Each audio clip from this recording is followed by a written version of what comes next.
Well, thank you very much for being here until this time. So you are kind of heroes waiting. This is the best panel of the day, so that's the way they put it at the end because they want to keep everything on fire. So, Voy a pedir. well, we have today. My name is Alberto Tornero.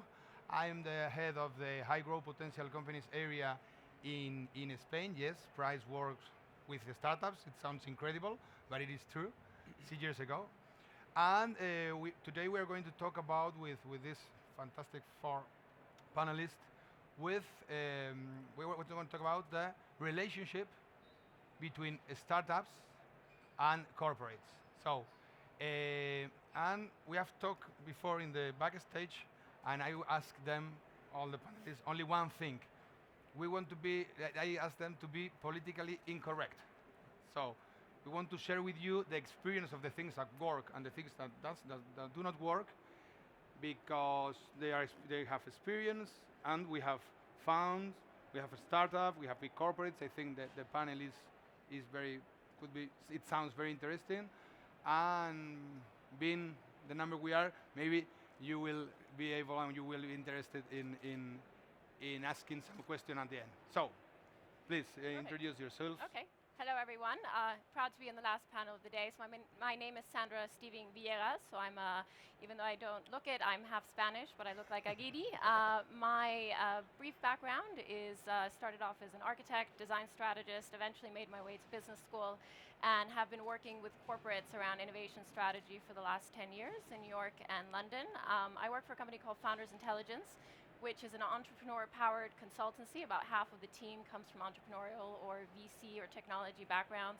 We're part of Founders Forum, which is a global network of technology entrepreneurs and investors, so everything entrepreneurial is very much in our DNA, and the way that we work with startups is very much based on kind of that ethos. We advise large global corporates around innovation strategy, growth strategy, setting up new business models, but we also set up innovation capabilities and work with a lot of our clients to help them forge very strong partnerships with startups, like some of the ones in the audience, and making sure that, like any entrepreneur, we're equally obsessed with impact and commercial impact, and making sure that those partnerships get to some real impact and profit for both sides. And so looking forward to debating that with my panelists today. Vincent, please. Hi, everyone. So I'm Vincent. I'm part of Cathay Innovation. So Cathay Innovation is a global VC firm present in the US, in Europe, and in China. So we invest mostly in Series B companies with the goal to help them scale internationally. And the second thing that we do is we have a number of large corporates who are investors in our fund. And what we help our companies do is provide them value with those corporates, business with those corporates.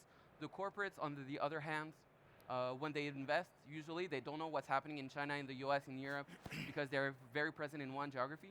And so we provide them with the key technological trends over the different geographies. So we make introductions for all of them. And lastly, for our companies, we're able to do this kind of in-between mix, so that sometimes when it works, we don't have to do a lot of work. But when the relationship within the startup and the corporate can be a little bit tougher, we're here to help and make the business happen. A not easy business. My name is Alexander Theis. I'm the founder of TINK, Referral as a Service. Maybe, are you hearing him? Can you hear him? No. 1, 2, 1, 2. Oh. Can you hear me now? Right. Hold on. We have a white label software as a service, and we mostly work with banks, help them increase sales through referral automation. Basically, we take what all tech giants do with referrals to increase sales, like the Uber code, PayPal, Dropbox, Airbnb, et cetera. We take it as a white label solution and take it to the financial sector.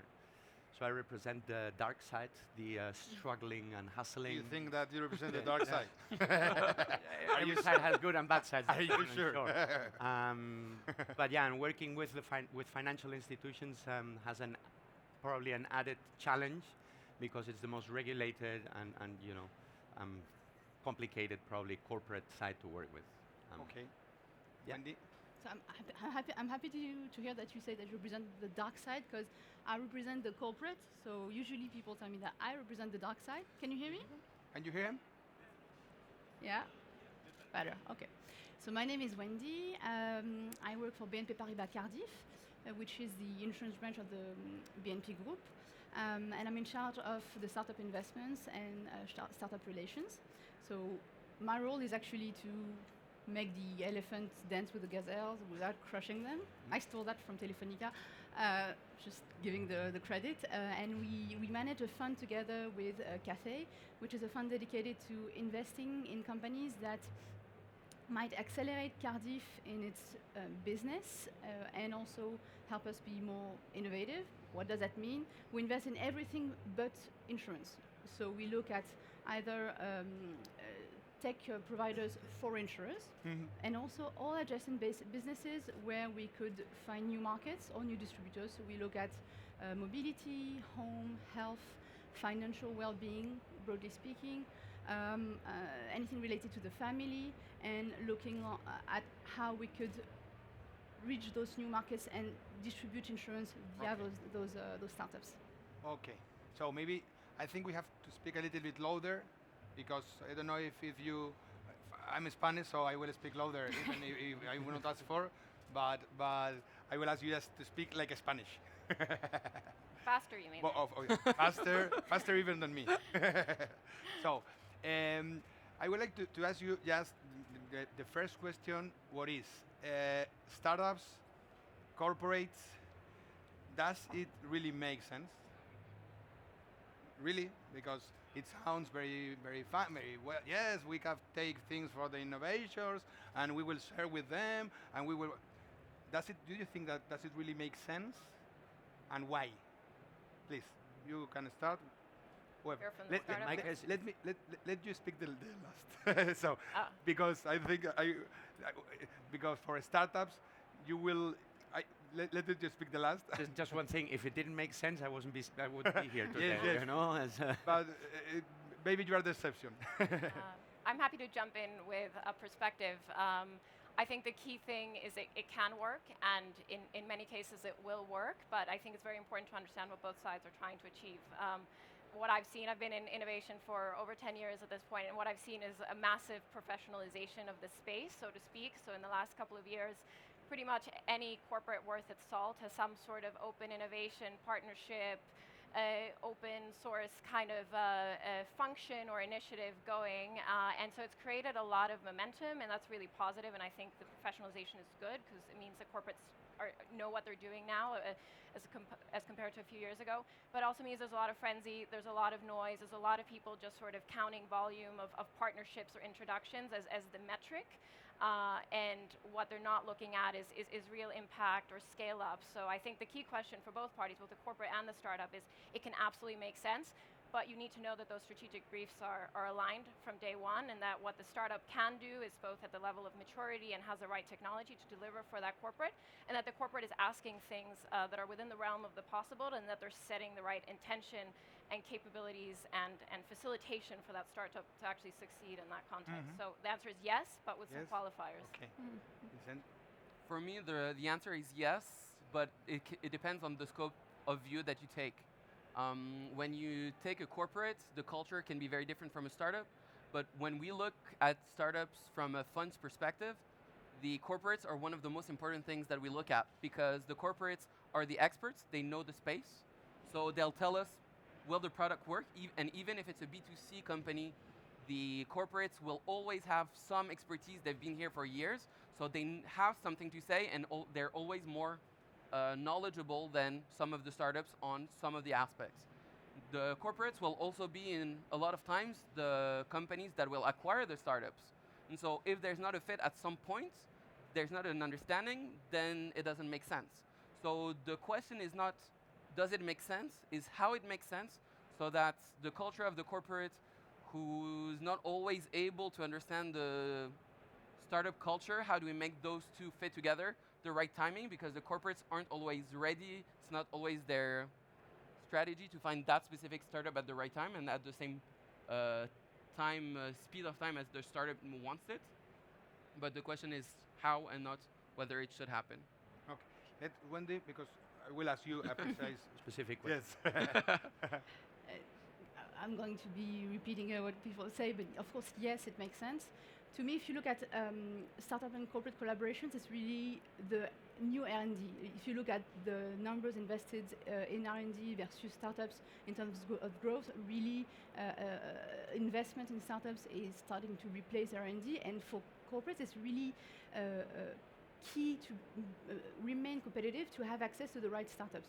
So what I find interesting, and as you mentioned, there's a lot of professionalization on that side, and we see the balance of power shifting from, it used to be the corporates having more power than the startup, but it's really starting to shift, and now corporates are realizing that to get access to the best startups, they need to professionalize, they need to make it work, because just like in VC, the most important thing in this business is your reputation, and you only lose it once.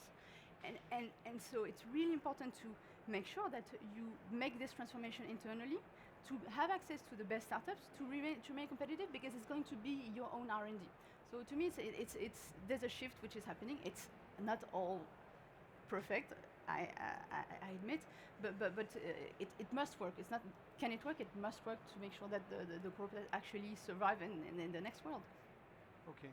And Alex, how is the experience being a startup, working, because you work for, you're B2B? Yeah. Absolutely. Mm-hmm.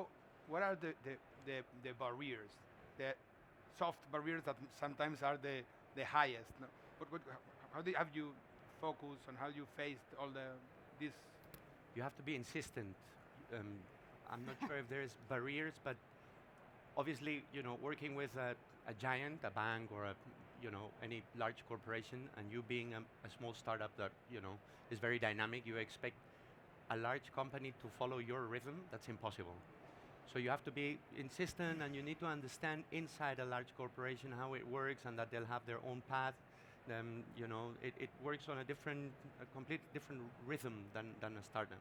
So being persistent, I think it's key to work with large corporations, to understand who will be your counterpart.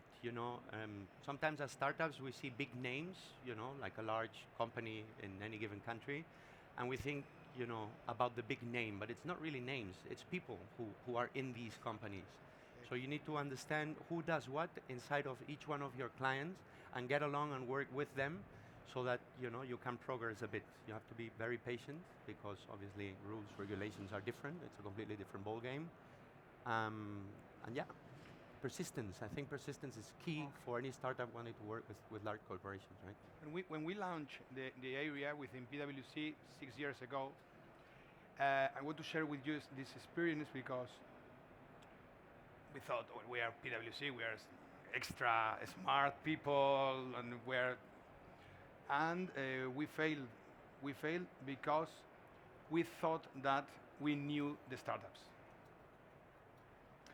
And after these years, what we have realized is that, for me, the main problem working together is that they don't know each other, but they think they need each other. They know each other. When I sit with a startup and they look at me, I'm a services provider, even me, because I'm a big corporate, I'm supposed to, I can see the dollar in the eyes. You know what I mean? They're looking at me like a kind of cow. He has a lot of money, but he's very settled in his. But when we talk with the big corporates, even mine, and I talk with my partners and some other colleagues about the startups, you realize that they don't know anything. Now they are young. Well, some of them are young, but we have 60 clients, and we have the average maybe 40 or 45 years. We have one company of people of 20, around 20, 30, and we have 60. So how do you think, or how do you solve, or how do you jump over this kind of I don't know the word in English, is prejudices or pre-assumptions? Because, for example, my partners think, no, they are young, I will be with them half an hour and they will have solved all the problems. So do you think that there is a not only cultural but personal disrupt or between startups and big corporates, even in the people? Or do you think that it is not? I'm happy to jump in with a perspective on that. I think the culture side is very important, but I think even way before that, you need to understand what is it that you're trying to achieve, right? Because I think the title is collaborate. Collaborate can mean a lot of things. I'm going to set aside all of the sort of Google for Startups or Wyra, which are great, but it's really just sort of facilitating services, but sort of real partnerships and collaborations. I think there's 4 kinds, and for the TV fly, for the startups to know actually what kind of relationship they're entering into. I think we have kind of 2 of them represented here. One, which is that a corporate is invested in a startup, either directly or indirectly. That means that from day one, there was some understanding that there would be some kind of strategic alignment, and that's been very much part of the agreement. And so you're going into it understanding you're going to be working with this company and figuring out a solution. I think the second one is something like TINK, where you have sort of an off-the-shelf solution, and corporates need to know that you guys are ready to scale, you guys are ready to deploy. Most of them sort of approach startups like you, maybe thinking they want to run a small pilot or trial something. It's not necessary, you're ready to go. But I think there's 2 other kinds, and those sometimes are the most complex, but sometimes the most exciting as well, which is a partnership where a corporate is experimenting with a fundamentally new technology or business model or capability for the first time, and those are hard. But those are also very exciting for both parties. It can often be the first time that like a deep tech startup gets to access customers or data or a regulated market. And also for the corporate, it's exciting. It's showing kind of a new momentum. It's in a sandbox. It's very contained. And then probably the most ambitious, which I think we don't see enough of, but we should see more of, is true joint ventures between startups and corporates, where the joining of the assets and the knowledge and the capability of both of those entities bring something fundamentally new to the world. And I don't think we can afford a lot of small incremental solutions. I think we need bigger ones, and I think the more that there are the sort of the conduits and the appetite to actually do something big together, the more exciting it's going to be. But they're sort of 4 buckets. I think knowing day one, what are you heading into, will help remove a lot of the pain points that people are going to encounter. Okay. Well, just to bounce back on your point about the big issues that the big obstacles that the startups and the corporates have, I think it's not a matter of the age or the culture. It's more about experience. Sometimes it comes with age, of course, but it's also knowing what are the understanding who is behind the desk and what is his issues. So usually the issues that you have is with IT, security, and procurement, especially in a regulated environment. So as a startups, sometimes you have people not understanding that those people actually have those regulation issues and cannot pass by it. So if you want to do enterprise sales, you know that you will have to have a very clean security, that in terms of cloud you will be able to answer to the different regulations, especially when it comes to the cloud app when you work with a European bank, and you cannot bypass it. So you need to understand that and have a good knowledge of that. On the other side, it's very important to pass by on the corporate side the culture of what are the constraints of the startup, especially the short cash and time period that they have, and to make the corporate understand that exclusivity is out of the question, that you have to go fast because you're going to kill the startup. Otherwise, just work with a later stage startup that you know is already maybe more stable, and we'll be able not to rely on you to get this cash. So it's the kind of thing that we're trying to communicate internally. So it's not a matter of people, but more a matter of getting each side on the same level of information, I would say, and hoping that it's going to work. Okay. As a startup, in this regard, with all my due respect, I've never had the empathy of a corporation thinking about our, cash flow, for example. If we don't work with them next month, maybe they run out of cash or something like this. It's like, because the corporation sees you as, eventually it will work or not. But, the empathy of your runway might be 3 weeks and then you die. For us in the beginning, 3 years ago, obviously that are, these are problems that a startup has, but the corporation doesn't, care about these things. And one of the things you said before about the older teams or something, from our perspective as a startup, it always depends on whose bottom line you're going to impact. So basically, what we do, we increase sales. So who we need to work with is the person who will get a bonus at the end of the year because we increase sales for that person. Exactly. So that's the internal champion you need to find as a startup. Obviously innovation departments, open innovation, politics, the transformación digital, etc., are very important. It's the gateway to start operating within a large corporation. But at the end, the person who will be interested in working with you or not is the one who will be working with you, your counterpart. So if you increase sales, you're most likely to be working with the head of digital channels or digital marketing or digital. So for us, the key is to find the right person within a large organization. Going back to what I said before, it's not a company, it's not a name, it's people you're working with, right? And I think most startups don't get that. They see a large corporation, the dollar sign, and wow, we're all humans. They see humans to humans, right? The corporation. Yeah. You don't have blood, you don't have... And it's not like that. We're all humans, no. you know. Okay, Vincent? But I feel it's super interesting because what you're both saying is something that we see on our daily work in the fund. Because on one side we have all those corporates that ask us for open innovation, for companies to invest in, for companies to new deals with, and that not always have this empathy that you were telling about.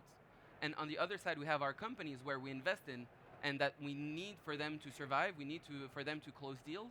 And so we hear on both sides the two dialogues. And so our job is we first go and see the corporates and we ask them, what are you looking for? What are the 5 areas that you need that are a requirement? What are the things that you're not looking for? And same thing for the companies that we go and see. They're like, okay, I want to do a deal with, I don't know, with BNP Paribas Cardif. And we'll ask, okay, but what are you trying to sell? What are the terms that you want? And in the end, what we do is, since we know both parts, we'll be able to know within those corporates who to address, so to ensure that there's not a stone wall from the corporate. Sometimes the corporate will say, yes, we want to work with you, but it's just a puck, and it will take 6 months, and after the 6 months, there's no money, there's nothing. And so our goal, our job is to ensure when we talk to the corporates, to know, are you actually going to deliver? But it's the same thing for the company, the startup.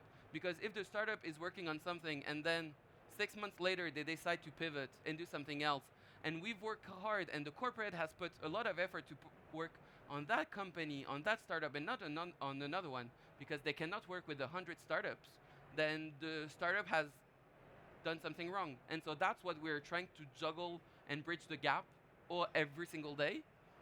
And it's interesting to have all of those views because that's our daily life. And sometimes, to be politically incorrect, it doesn't work because either the corporate doesn't want this product, or they don't have the right person. It's not the right time for them because they're having a change of processes, a change of people, and sometimes the startup is not ready either. So it's also our job to say to the companies that we see, both sides, corporates and startups, it's not gonna work. Don't focus time. You're gonna lose money and time. Do something else. And so sometimes it happens, and then it's in 6 months, 12 months, or you need to pivot a little bit. Sometimes empathy sounds like happiness and friendships. Empathy with the objectives of the man or woman who sit in the other line of the desk. We don't need to be friends, but we have to think in each other. What are your objectives, and that is maybe the empathy. So we're running out of time. In 1 minute, even less. It is a very classical question, but not. If you have, I don't mind if you want to I will ask you an advice, a single advice. I don't mind if you are a corporate, you want to give an advice to a startup to work with a corporate or the other. I don't mind. But if you have to say this is the golden rule, or not the golden rule, but you want to say this is what you have to think, what would you say?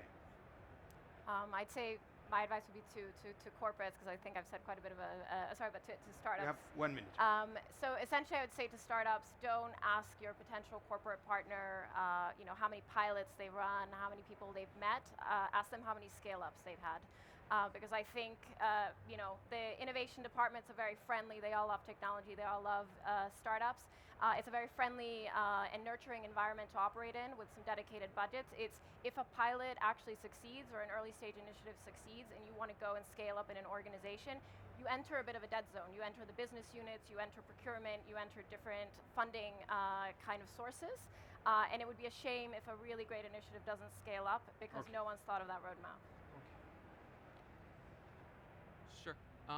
For me, the main point I want to put forward is the trust that you have in people, and this can happen both on the startup side, the corporates, and the ecosystem, in the sense that if you believe in that person, and that's what we were saying before, and you know that the person is really incentivized to help you because he's also winning, then people will try very hard to make you achieve what the combined goal. If there's not this, you don't put yourself in the shoes of the other person, it will never happen. The person might leave, they'll have other priorities. And so that's what we do as a fund, because we want to help both our LPs and our portfolio companies, but every single person has those objectives, and so that's what I would suggest you push for. From the startup perspective, I would say learn from corporates. Corporates know much more than we do, and we cannot just build a program and say, this is what I have, do you like it or not?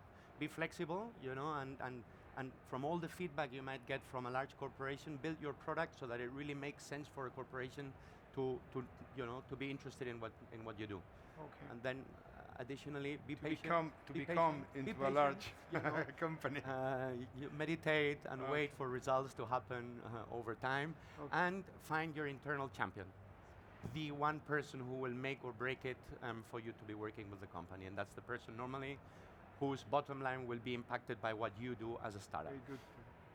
And when To bounce back on the find your champion, I would even say find the corporates which CEO is the most involved and really pushes innovation within the company. And the second thing is, for the startups, don't be shy. Learn how to say no, and know that the power is shifting, and that maybe corporates need you more than you need them. So make good choices. Okay. So I don't know if we have time for a question. No, we are run out. Okay. So thank you very much. I think we have talked about people. The most thing we have talked is about people talking even in corporates. and I think that being so difficult, because it is not easy, big companies work, I think, to be honest sometimes, but to be honest, I think is a very, very important thing, because it's a long way. So if the thing is difficult, empathy, honestly, I think it makes sense. Okay, thank you very much. Thank you.